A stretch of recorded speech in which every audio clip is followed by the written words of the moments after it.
ലൂക്കായുടെ സുവിശേഷം 3-ാം അധ്യായം 4-ാം വാക്യം. സ്നാപയോഹന്നാന്റെ പ്രഭാഷണമാണ്. കർത്താവിന് വഴിയൊരുക്കുവിൻ, അവൻ്റെ പാതകൾ നേരെയാക്കുവിൻ.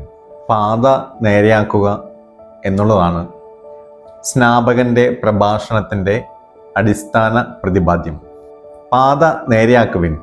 അപ്പോൾ പാത വളഞ്ഞാണ് കിടക്കുന്നത്.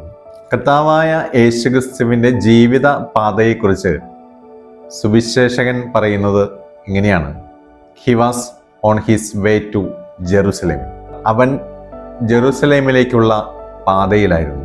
കർത്താവിന് അവൻ്റെ വഴി ഏതാണെന്ന് കൃത്യമായ ധാരണയുണ്ടായിരുന്നു. പീഡാനുഭവ പ്രവചനത്തിന് ശേഷം പീഡാനുഭവ പ്രവചനത്തിൽ ജെറുസലേമിലേക്കുള്ള യാത്രയിലാണ് താനെന്ന് വ്യക്തമാക്കുമ്പോൾ പത്രോസ് എതിർക്കുകയാണ്.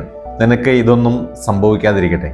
പത്രോസിനോട് ഈശോ പറയുന്ന കാര്യം: നീ എൻ്റെ വഴിയിൽ നിന്ന് പിന്നിൽ പോയി നിൽക്കുക, എനിക്ക് മാർഗതടസ്സം ഉണ്ടാക്കരുത്. കർത്താവിന് അവൻ്റെ വഴി കൃത്യമായി അറിയാമായിരുന്നു.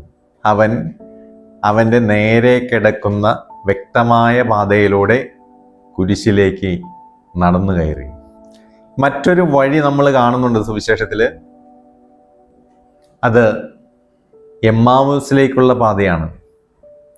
ജെറുസലേമിൽ നിന്നും എമ്മാവൂസിലേക്ക് നടക്കുന്ന ശിഷ്യന്മാരുടെ വഴിയാണ്. ദൈവ സാന്നിധ്യത്തിൻ്റെ കേന്ദ്രമെന്ന് യഹൂദർ വിശ്വസിക്കുന്ന ജെറുസലേമിൽ നിന്ന് അവർ എമ്മാവൂസിലേക്കുള്ള യാത്രയിലാണ്. തെറ്റിപ്പോയ ആ വഴിയിലൂടെ ഈശോ കൂടെ സഞ്ചരിക്കുമ്പോൾ വഴി തെറ്റി എന്ന് അവർക്ക് ബോധ്യപ്പെട്ട് ഈ ശിഷ്യന്മാർ ജെറുസലേമിലേക്ക് തിരികെ നടക്കുകയാണ്. ഇനിയുള്ള ചോദ്യം നമ്മോട് തന്നെയാണ്: ഏത് വഴിയിലൂടെയാണ് ഞാൻ സഞ്ചരിക്കുന്നത്?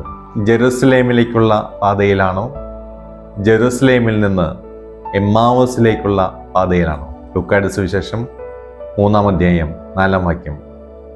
കർത്താവിന് വഴിയൊരുക്കുവിൻ, അവൻ്റെ പാത നേരെയാക്കുവിൻ.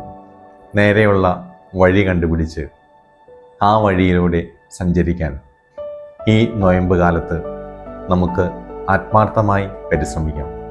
ദൈവം അനുഗ്രഹിക്കട്ടെ.